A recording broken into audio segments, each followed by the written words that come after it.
الحمد لله نحمده ونستعينه ونستغفره ونعوذ بالله من شرور أنفسنا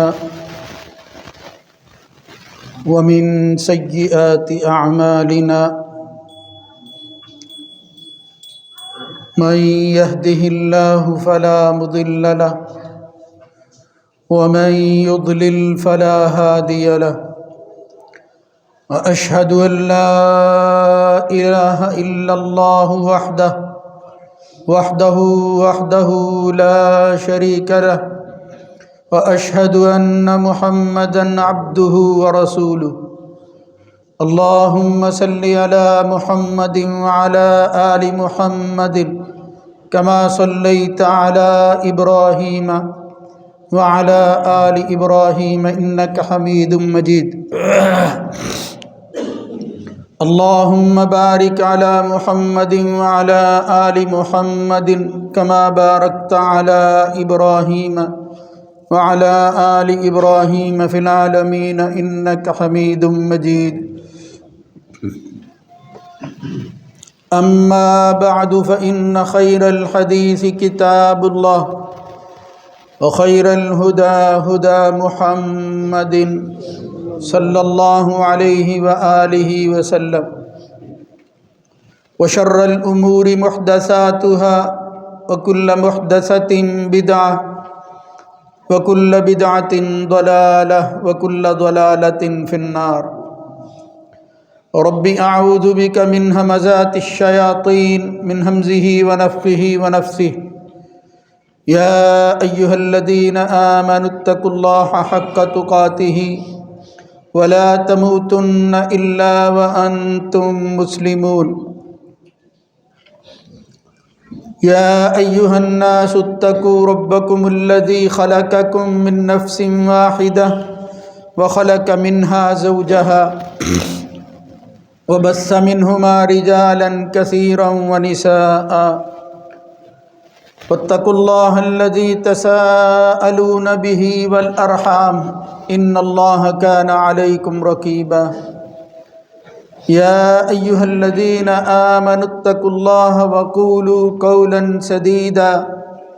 يصلح لكم أعمالكم ويغفر لكم ذنوبكم ومن يطع الله ورسوله فقد فاز فوزا عظيما رب اشرح لي صدري ويسر لي أمري واحلل عقدة من لساني يفقهوا قولي عليها 19 وما جعلنا أصحاب النار إلا ملائكة وما جعلنا عدتهم إلا فتنة للذين كفروا ليستيقن الذين أوتوا الكتاب ويزداد الذين آمنوا إيمانا ولا يرتاب الذين أوتوا الكتاب والمؤمنون وليقول الذين في قلوبهم مرض والكافرون ماذا أراد الله بهذا مثلا كذلك يضل الله من يشاء ويهدي من يشاء وما يعلم جنود ربك إلا هو وما هي إلا ذكرى للبشر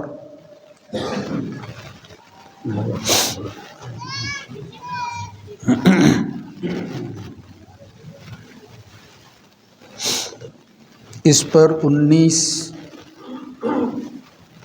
فرشتے مقرر ہیں اور ہم نے اس نار اور جہنم کو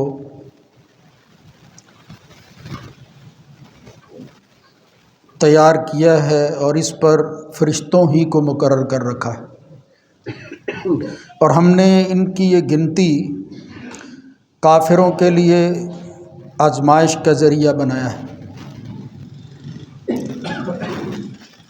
اور اس کے ذریعے وہ لوگ جن کو کتاب دی گئی ہے ان کا یقین بڑھانا ہے، اور وہ لوگ جو ایمان والے ہیں ان کے ایمان میں اضافہ کرنا ہے۔ اور حقیقت یہ ہے کہ اہل کتاب اور مومن اس میں ذرا بھی شک نہیں کرتے، اور اس کے مقاصد میں سے یہ بھی ہے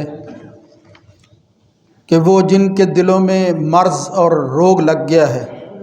اور جو اس کا انکار کرنے والے ہیں، وہ یہ کہیں کہ اللہ اس مثال کے ذریعے کیا چاہتا ہے۔ بس اسی طرح اللہ تعالیٰ جس کو چاہتا ہے گمراہ کرتا ہے اور جس کو چاہتا ہے ہدایت دے دیتا ہے، اور تیرے رب کے لشکروں کو اس کے علاوہ کوئی نہیں جانتا۔ یہ سب کچھ ایک انسان کے لیے نصیحت کا سامان ہے جو اللہ رب العزت نے تیار کر رکھا ہے۔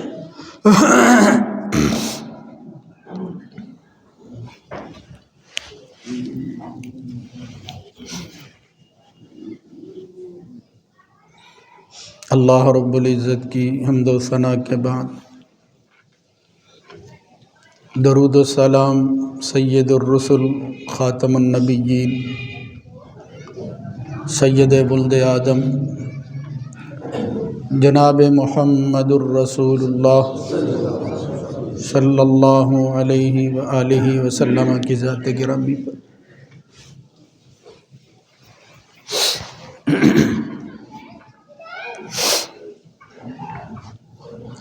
قرآن مجید فرقان حمید کا مطالعہ کریں تو اس کا اکثر حصہ وہ ایمانیات اور عقائد سے متعلق ہے۔ اسلام کی اساسیات پر کئی حوالوں سے اللہ نے گفتگو کی ہے، اور اس فکر، عقیدے اور نظریے کو پختہ تر بنانے کے لیے ایسا سامان کیا ہے کہ انکار کی مجال نہیں ہے۔ بدقسمتی ان لوگوں کی جو اتنی صراحت اور وضاحت کے باوجود پھر انکار کا راستہ اختیار کرتے ہیں جو محرومی کے علاوہ اور کچھ نہیں۔ چند خطبات سے میں آپ حضرات کے سامنے اللہ کی ایک ایسی مخلوق جو ہمیں دکھائی نہیں دیتی، اللہ تعالیٰ ان کو اس جہان کے اندر اپنے اوامر کی تعمیل میں کام میں لا رہا ہے، وہ اللہ کی وہ سول سروس ہے جو اس کائنات کے تکوینی اور تشریعی نظام کو آگے بڑھا رہی ہے۔ وہ ہے فرشتوں کی مخلوق، یہ اللہ کی پیدا کردہ ہے، اس پر ایمان ہمارے عقیدے کا بنیادی حصہ ہے، اس کا انکار کفر ہے۔ اس پر پیش کیے گئے دلائل اور ان لوگوں کی ذمہ داری، ان اللہ کے بندوں کے کرنے والے کام، اس کی تفصیل قرآن مجید میں بالخصوص اور احادیث میں کثرت سے ملتی۔ اس ضمن میں جب آدمی پڑھتا ہے تو یقین جانیے اگر سچے دل کے ساتھ آدمی پڑھے اور پھر اس دنیا کے نظام پر غور کرے تو انکار ممکن نہیں رہتا۔ ہاں دل میں کجی اور ٹیڑھ ہو، پہلے سے ایک نظریہ اور سوچ بنا لے آدمی، تو پھر ان واضح حقائق کے اندر بھی اس کو انحراف جو ہے وہ نظر آتا ہے، اور وہ پھر اس کی پیروی کرتے ہوئے اس کے پیچھے چل پڑتا ہے۔ ورنہ اللہ کی یہ مخلوق اور پھر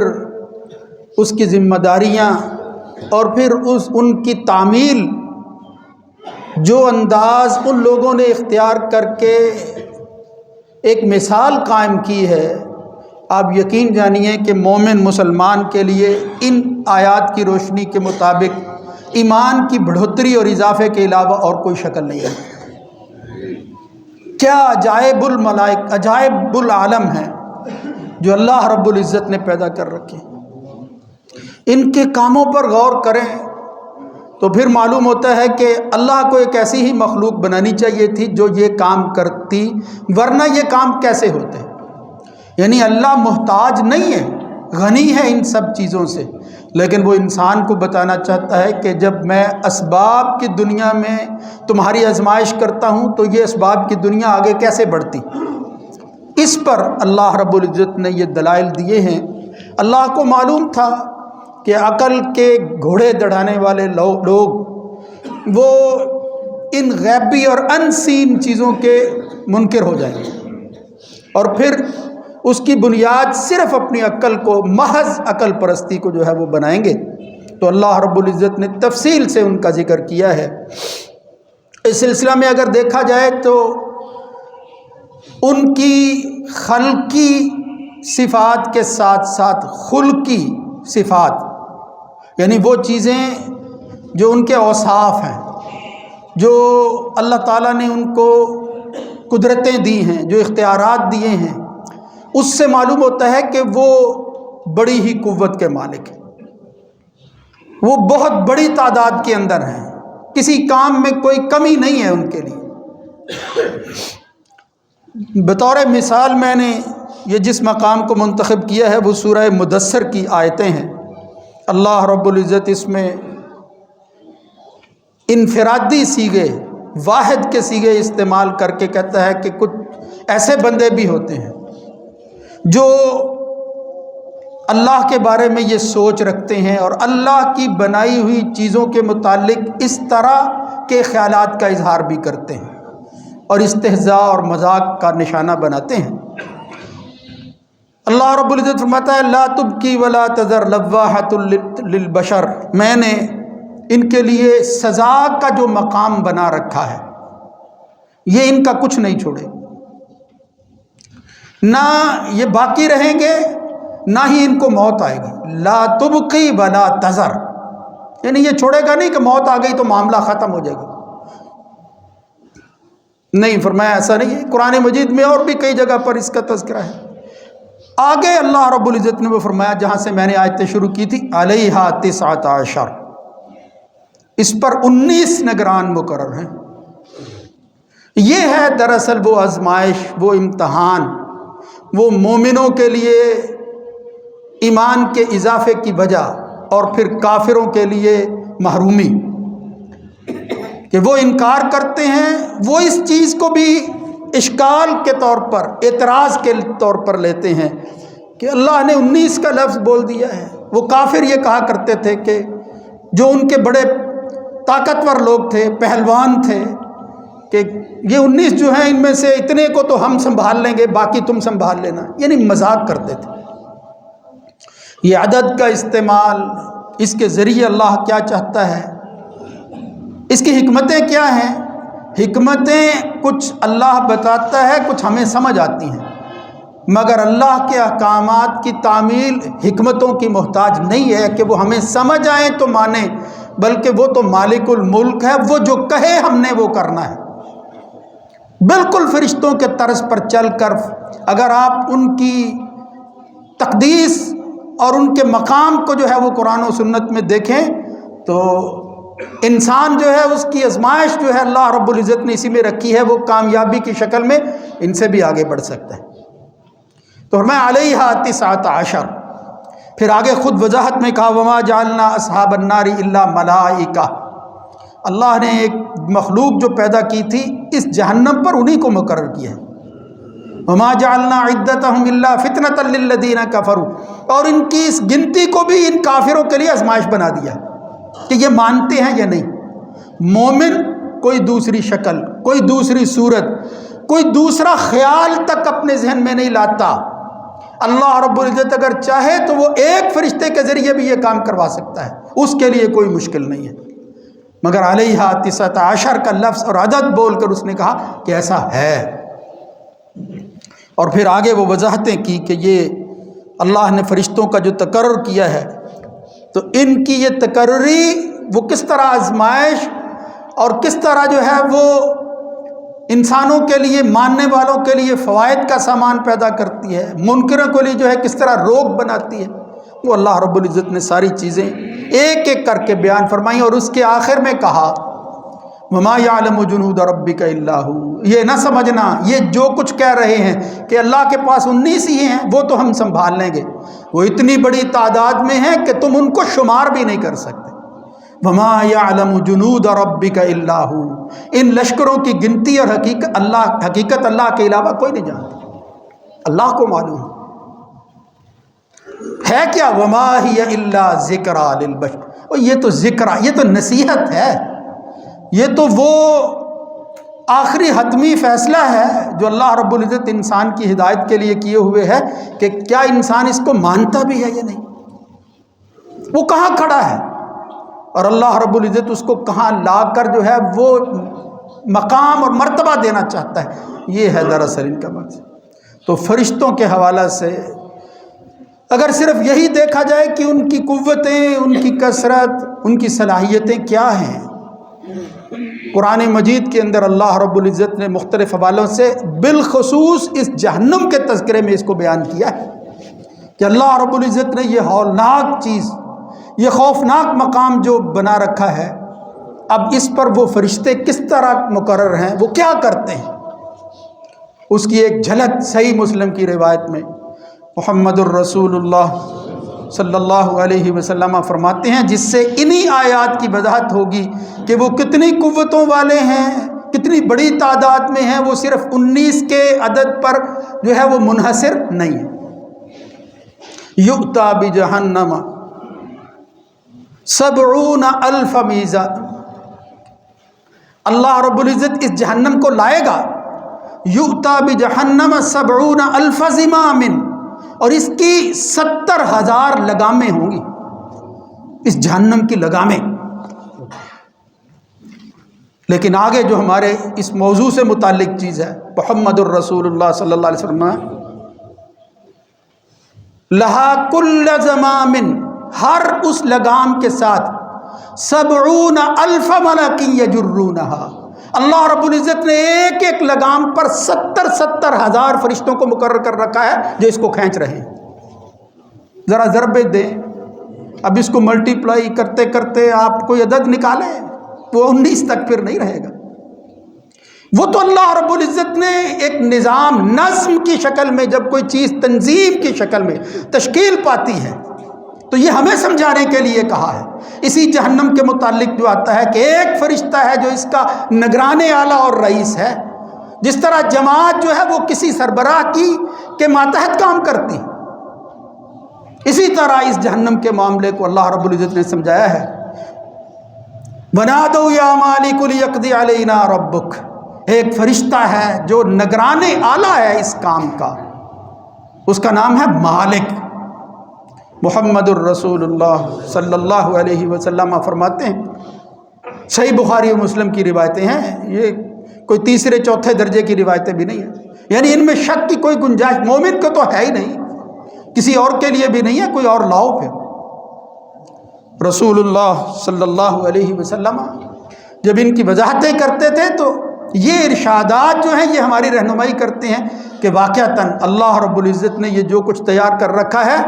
اب ہمیں اس سے بچنے کے لیے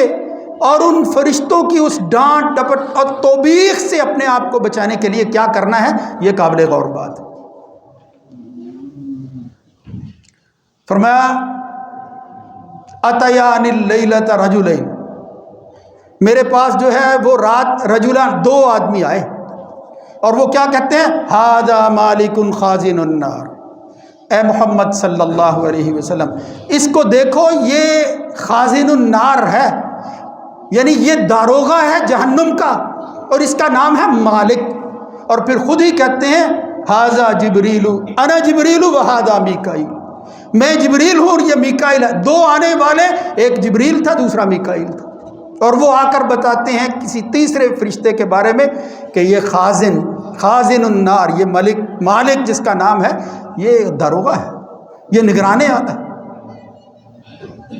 تو قرآن مجید میں اللہ رب العزت نام لے لے کر بتا رہا ہے کہ اس پر میں نے کس کو مقرر کیا ہے، اور کہیں کا خزنۃ النار وسیق الذین کفروا الی جہنم زمرا، اللہ گروہ در گروہ جو ہے وہ جہنم کی طرف کافروں کو لے کر جائے گا، حتی اذا فتحت ابوابها وقال لهم خزنتها، یہ ایک نہیں ہے، وہ کئی اسی طرح کے خزانتھا، اس کے دروغ وہ پوچھیں گے الم یأتکم رسل منکم یتلون علیکم آیات ربکم، تمہارا ٹھکانہ یہی کیوں ہوا؟ کیا تمہارے پاس کوئی ڈرانے والے نہیں آئے تھے؟ ہماری پیشی سے پہلے تمہیں کسی نے نہیں ڈرایا تھا کہ یہ ایک وقت آنے والا ہے؟ یتلون علیکم آیات ربکم وینذرونکم لقاء یومکم ھذا، اس وقت جھوٹ نہیں بولیں گے، قالوا بلا ولکن حقت کلمۃ العذاب علی الکافرین۔ اللہ پھر فرمایا قیل ادخلوا ابواب جہنم خالدین فیہا، پھر یہ دروازے مقرر کیے ہیں اللہ تعالیٰ نے، اس پر بھی اللہ نے فرشتے جو ہے وہ ٹھہرائے ہوئے، ان میں سے داخل ہو جو لہا سبعۃ ابواب، قرآن مجید میں آتا ہے اس جہنم کے 7 دروازے ہیں، لکل باب منہم جزء مقسوم، جس طرح جنت کے 8 دروازے ہیں یا 7 دروازے ہیں، ان پر بھی پھر اللہ رب العزت نے جو ہے وہ مقرر کیے ہوئے ہیں۔ یہ ماتحت لوگ اتنی بڑی تعداد میں ہیں کہ جن کا شمار ممکن نہیں ہے۔ یہ ساری باتیں اس لیے ہیں کہ وہ جو حد شمار سے باہر ہیں، کیا ان کو ہم نے ماننا ہے یا نہیں ماننا؟ ان کی کثرت ہی کے حوالہ سے۔ اس کے ساتھ ساتھ ذرا اس روایت کو دیکھو، صحیح مسلم میں جس کے الفاظ ہیں، جب نبی کریم صلی اللہ علیہ وسلم کو معراج کے لیے لے گئے اللہ رب العزت، اور پھر سیر کروائی ہے، اپنی نشانیاں دکھائی ہیں، تو وہ کہتے ہیں وقال فی السماء السابعہ، جب میں 7ویں آسمان پر پہنچا فَإِذَا أَنَا بِإِبْرَاهِيمَ، اچانک میں نے دیکھا کہ ایک بزرگ بیٹھے ہوئے ہیں، وہ کون تھے؟ ابراہیم صلی اللہ علیہ وآلہ وسلم، قائم مسندا ظہرہ الی البیت المعمور۔ میں نے ایک دیکھا کہ ابراہیم علیہ السلام صلی اللہ علیہ وآلہ وسلم وہ بیٹھے ہوئے ہیں بیت المعمور کے ساتھ ٹیک لگائے ہوئے۔ وہ بیت المعمور پھر کیا ہے؟ وہ کہتے ہیں پھر مجھے بتایا گیا کہ یہ بیت المعمور وہ جگہ ہے جس کے ساتھ یہ ابراہیم جد الانبیاء ٹیک لگائے ہوئے ہیں۔ اس کی حالت یہ ہے کہ اس میں مختلف روایتیں ہیں، کہیں 1000 کا لفظ آتا ہے، کہیں جو ہے وہ لفظ آتا ہے کہ یصلی فیہا 70,000 ملک، 70,000 فرشتے ہر روز اس کا طواف کرتے ہیں اور وہاں نماز پڑھتے ہیں بیت المعمور کے اندر۔ ثم لا یعودون الیہا، وہ 70,000 جو ہر روز اس کا طواف اور اس کی وہاں نماز پڑھتے ہیں، حالت یہ ہے کہ جو ایک بار پڑھ لیتا ہے زندگی میں دوبارہ اس کی باری نہیں آتی۔ یہ ہے کثرت تعداد، یہ اللہ رب العزت کی مخلوق، اللہ جن کے ذریعے یہ باقی مخلوقوں کو سنبھالے گا اور سنبھالے ہوئے ہیں اس دنیا کے اندر، پھر آخر تک جو ہے وہ لے کر جائیں گے۔ تو میرے بھائیوں، یہ کہیں جہنم کو کھینچنے والے اتنے فرشتے، کہیں بیت المعمور جو ہے وہ بیت اللہ کے بالکل اوپر اللہ رب العزت نے جو ان کا جو ہے وہ کعبہ بنایا ہوا ہے، یہ سمجھانے کے لیے کہہ رہا ہوں، بہت اہم مقام ہے، ہر وقت آباد رہتا ہے دنیا میں۔ تو شاید اس کعبے کے ساتھ اس آزمائش کی دنیا میں ماننے والے ایسا وقت بھی گزار گئے کہ جہاں بیت اللہ کی جو ہے وہ تعمیر تو موجود تھی مگر عبادت موجود نہیں رہی، لیکن اللہ کا وہ گھر بیت المعمور جو کبھی وہ بیت المعمور ہے وہ بے آباد ہوا ہی نہیں، اس کو کہتے ہیں ہر وقت آباد رہنے والا گھر، والبیت المعمور۔ اللہ قسم اٹھاتا ہے سورہ طور کے اندر اس کی۔ مجھے صرف یہ بتانا ہے کہ یہ دلائل کیا سمجھاتے ہیں ہمیں، یہ اس مخلوق کے بارے میں ہمارے ایمان کو مضبوط کرتے ہیں، اور پھر یہ ساری صورتیں وہ اس کے لوازمات میں سے ہیں کہ ایمان کا مطلب کیا ہے۔ محض خالی دعوے کے ساتھ ان چیزوں کو قبول کر کے کہنا کہ ہم اللہ کو مانتے ہیں، فرشتوں کو بھی مانتے ہیں، نہیں، اس کے ایک ایک جز کے بارے میں جو اللہ اور اس کے رسول نے بتایا ہے اس پر ایمان لانا ہمارے ایمان کا حصہ ہونا چاہیے۔ یہ ہے وہ باتیں جو میں مختلف حوالوں سے آپ کے گوش گزار کر رہا ہوں کہ عقیدے کی پختگی کے حوالے سے آج جتنے بھی لوگ حملہ آور ہیں ان کے رد کے اندر آپ عقل کا جواب محض عقل سے دینے کی کوشش نہ کریں۔ اللہ کا یہ طریقہ نہیں ہے، وہ انسانوں کی ہدایت کے لیے انسان بھیجتا ہے جو عملی مثالیں پیش کرتے ہیں کہ ماننے والے کیسے ہوتے ہیں۔ آپ خواہ عقل کے کتنے بھی گھوڑے دوڑا کر ان کو منوا لیں، آپ ان کو قائل کرنے کی کوشش کریں، اگر کوئی اور زیادہ عقل والا ہوگا وہ کوئی اور دلیل دے دے گا، وہ دلیل نہیں ہوتی، محض جو ہے وہ گمان، ظن اللہ انہیں کہتا ہے، اٹکل پچو ہیں جو وہ لگاتے رہتے ہیں، اور آپ ان کو سمجھتے ہیں کہ یہ اس کا تو جواب کوئی نہیں ہے، اور پھر ہم کہتے ہیں وہ تو قرآن و سنت کو مانتے نہیں ہیں۔ انہی قرآن و سنت کو منوانا ہے، اپنی زندگی کے ذریعے بنوانا ہے. آپ نے بتانا ہے کہ ماننے والے کیسے ہوتے ہیں، اور پھر ماننے والوں کو اللہ رب العزت اس دنیا میں کیا عطا کرتا ہے، اور پھر وہ دنیا ہے یا نہیں اس کے بارے میں یہ یقین پیدا کرنا ہے کہ ایک وقت ہے جس کے لیے ہم یہاں تیاری کر رہے ہیں. یہ دنیا میں انسان آتا ہے، اپنا وقت پورا کر کے چلا جاتا ہے، لیکن اس کو یہ دیکھنا ہے کہ اس نے کسی اور جہان کے لیے کیا تیاری کی ہے، اس کا ایمان کیسا ہے، اس کا لیول چیک کرتے رہنا چاہیے. یہ ہے وہ باتیں جو عقیدہ ملائکہ کے حوالے سے میں آپ کے گوش گزار کر رہا ہوں کہ اس کو پختہ تر بنائیں، اس پر یقین پیدا کریں، اور اس قرآنی آیت کے مطابق وَيَزْدَادَ الَّذِينَ آمَنُوا، ایمان والے یہ سن کر وہ کسی حساب کتاب میں نہیں لگے رہتے کہ یہ کیسے ہوگا. یہ جو آدمی یہ سوچتا ہے یہ کیسے ہوگا، اس کا مطلب یہ ہے کہ اللہ رب العزت کے بارے میں اس کی فکر اور سوچ درست نہیں ہے. اس نے اللہ کے بارے میں یہ گمان کیسے کر لیا کہ کیا اس کا احتمال ہے بھی یا نہیں، اس پر سوال نہیں اٹھتے. وہ اللہ قادر المطلق ہے، وہ اللہ رب العزت با اختیار ہے، علی کل شیء قدیر ہے، اس کے لیے تو کوئی مشکل نہیں. اس نے وہ اگر چاہے تو اپنے فیصلوں کو ایسی مخلوق میں سے ایک آدمی کے ذریعے یوں بھی پورا کرواتا ہے. ایک حدیث میں آتا ہے، نبی کریم صلی اللہ علیہ وسلم سے صحابہ نے پوچھا، بالخصوص حضرت عائشہ نے پوچھا کہ آپ کی زندگی کے اندر احد سے بڑھ کر بھی کوئی سخت دن آیا ہے؟ فرمایا میری زندگی میں بڑے دن آئے ہیں، ہاں احد سے بڑھ کر اگر کوئی سخت دن ہے تو وہ دن تھے جو میں نے طائف میں گزارے. یہ طائف والوں نے میرے ساتھ جو کچھ کیا ہے، لیکن اس واقعے کے اندر ہمارا محل استشہاد کیا ہے؟ اس میں جبریل جو ہے وہ ایک فرشتے کے ساتھ آتے ہیں اور آ کر کہتے ہیں کہ اے محمد صلی اللہ علیہ وسلم، اللہ رب العزت نے دیکھ لیا جو تیری قوم نے تیرے ساتھ کیا ہے. میں جبریل ہوں، یہ ملک الجبال ہے، یہ پہاڑوں کا فرشتہ ہے، اور یہ اللہ کا حکم لے کر آیا ہے. وہ کہتا ہے، وہ سلام کرتا ہے محمد الرسول اللہ صلی اللہ علیہ وسلم اور کہتا ہے کہ میں اللہ کی طرف سے آپ کی اس قوم کے جواب کے اندر حاضر ہو گیا ہوں، آپ حکم دیجئے،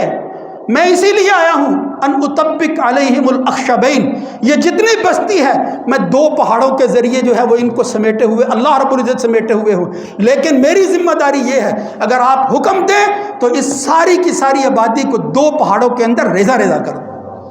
ان اطبق علیہم الاخشبین. محمد الرسول اللہ صلی اللہ علیہ وسلم کا حوصلہ کیا تھا، فرمایا نہیں، مجھے کوئی شک نہیں ہے کہ اللہ نے تجھے یہ اختیار دیا ہے، تو یہ کام کر سکتا ہے، مگر میں تو اس انتظار میں ہوں کہ یہ وقت تو گزر جائے گا، ان کی نسلوں میں لا الہ الا اللہ پڑھنے والے ضرور پیدا ہوں گے. کہیں محمد الرسول اللہ صلی اللہ علیہ وسلم نماز پڑھ رہے ہیں، سورہ علق پڑھو، اللہ کے رسول صلی اللہ علیہ وسلم کی نماز کو دیکھ کر ابو جہل کہتا ہے اے بیوقوفو میرے ماننے والوں، تمہارے سامنے یہ نمازیں پڑھے جا رہا ہے، تمہیں جرت نہیں ہوئی؟ اللہ اس کو بیان کر ارایت الذی ینہی عبدا اذا صلی ارایت ان کان علی الہدی. آخر میں آتا ہے، وہ کہتا ہے اللہ فرماتا ہے تم ذرا فلیدعوا نادیہ، اپنی جماعت کو بلا لو، کتنے بھی ہیں، کتنے بڑے لشکر ہیں، سندع الزبانیہ، ہم نے بھی زبانیہ تیار کر رکھے ہیں فرشتے. وہ کیا کرتے ہیں؟ محمد الرسول اللہ صلی اللہ علیہ وسلم نماز پڑھ رہے تھے، اس نے مذاق کے اندر یہ ظاہر کرنے کے لیے کہ ہم ان کو نمازوں کی اجازت نہیں دیں گے، یہ کیا ہمارے خداؤں کو چھوڑ کر ایک رب کی بات کرتے ہیں اور پھر سجدہ ریز ہو جاتے ہیں. محمد الرسول اللہ صلی اللہ علیہ وسلم کی گردن پر پاؤں رکھنے کی کوشش کی ابو جہل نے. اس کی گستاخی دیکھیں، جرت دیکھیں اس کی. اللہ رب العزت کی غیرت جوش میں آتی ہے. حالانکہ یہ آزمائش کی دنیا تھی، سب کچھ ہو سکتا تھا،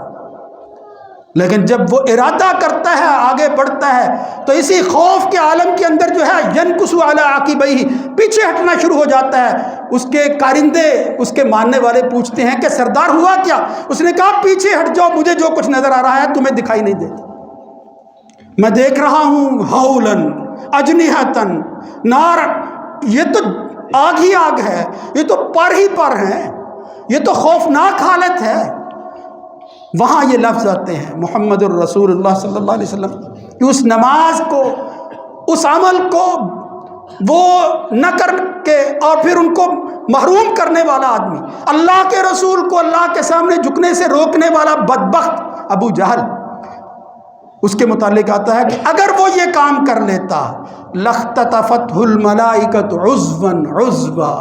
پھر اللہ رب العزت ایک ایسا منظر پیدا کرتا کہ ابو جہل کے ایک ایک جوڑ کو الگ کر کے اللہ رب العزت جو ہے وہ اس کو لوگوں کے سامنے جو ہے وہ بکھیر دیتا کہ یہ دیکھو تمہارے سردار کی یہ حالت ہے دنیا ہی کے اندر۔ لَاخْتَطَفَتْهُ الْمَلَائِكَةُ، اچک لیتے ایک ایک عضواً عضواً، یہ صحیح مسلم میں الفاظ آتے ہیں، ایک ایک جوڑ اللہ تعالیٰ جو ہے وہ توڑ کر رکھ دیتا اس کے۔